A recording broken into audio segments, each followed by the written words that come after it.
I get up at 4:30 every day. Why? So I like swimming. Ooh. It's disgusting. Competition. Peter time every time. Came Nice. first in every heat. Same. Girl. That's So it's awesome. worth it. That's fun. Can anybody top that? Sounds That's always fun. Sorry. Sounds like a lot of excitement over there. Exciting Monday ahead for It's sure. So night, we'll night. start with Brandy, Nice who's snow. our featured AC. All right, so I'm supposed to tell you what tip I picked up and I have learned the most from. And it was either Stephanie or Jamie that said it, but since I've been here for almost 3 years, had a horrible time stating I was on a recorded line. And one of them said, just put it into your routine. And now I'm actually saying it almost every single time. I do find that doing the I am role, it's a much easier, but that's pretty much what I've learned the most. And then my biggest success story, not really one client in particular. I feel like my biggest successes are the websites. I've had multiple people actually take a website that's had complete stock photos and change them around to every single stock photo gone. I know I mentioned this when I was, doing the stand-up, is that a website's never complete, and that's kind of how I portray it with the client. So Dr. Hartzell is my biggest one. They now get people that come in and say that their website is warm and inviting, and actually get clients because of that. So my biggest success.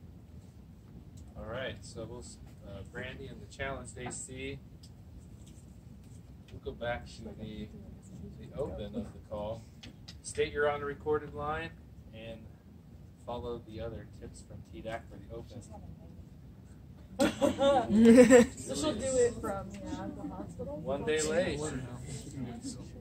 No, it's Be on the phone. All right. It No, is she's out. Becky Van Dyne. She hasn't had it. Oh. Not yet. All right, with that, I'll turn it over to Chris. Good morning, Vivial. Welcome to Monday's Morning Stand Up with Team Deck. We are doing follow-up, just capping off a little bit of what Mary Grace's team did. They covered it really well, didn't leave us much room to talk about follow-up. So a few things I want to talk about today are conceptual. There are two things that are important in business: everything you do and everything you say. And as we discussed as a team, follow-up, a lot of things came to light. People talked about things like trust, integrity, building a relationship, that type of thing. By doing what you say you're going to do, you increase the satisfaction of the client and their experience as well. So we're going to try and illustrate how we have to do that. Everybody here has more accounts than they can probably handle. I'm probably the only one that will admit that, but I've got more than I can handle. And one of the things that I find difficult, I struggle with a lot, is follow-through or follow-up.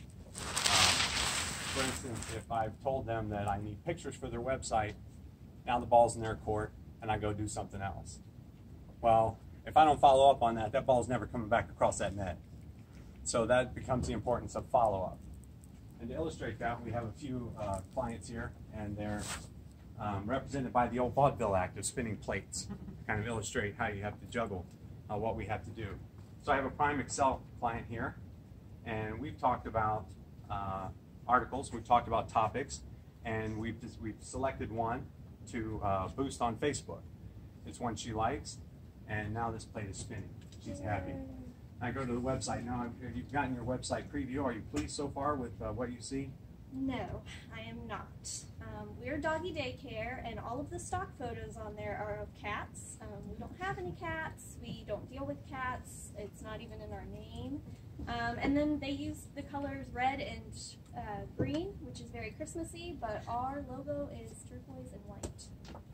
Okay, well, a few things that I can do is we have a wide selection of stock photos. I'll select some that are more appropriate.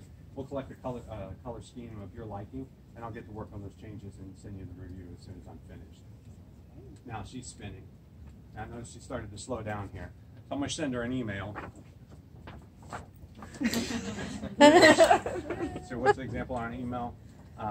We've completed the work. Are you satisfied with the results that we've gotten from the Facebook boost? And while you're on Facebook, why don't you follow Vivial as well? SEM.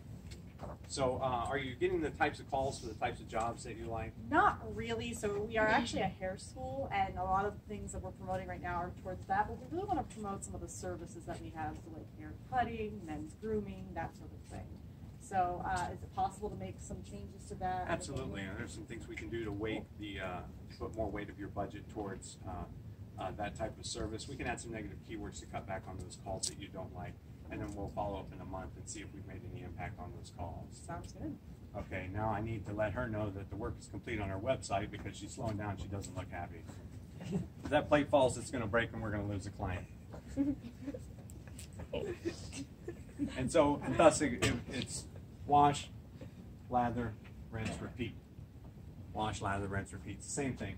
I'm going to come back here and I'm going to check on her again. And then I'm going to check on her. And then I'm going to keep these plates spinning. And as all of them are still up in the air, then you have a successful vaudevillian act.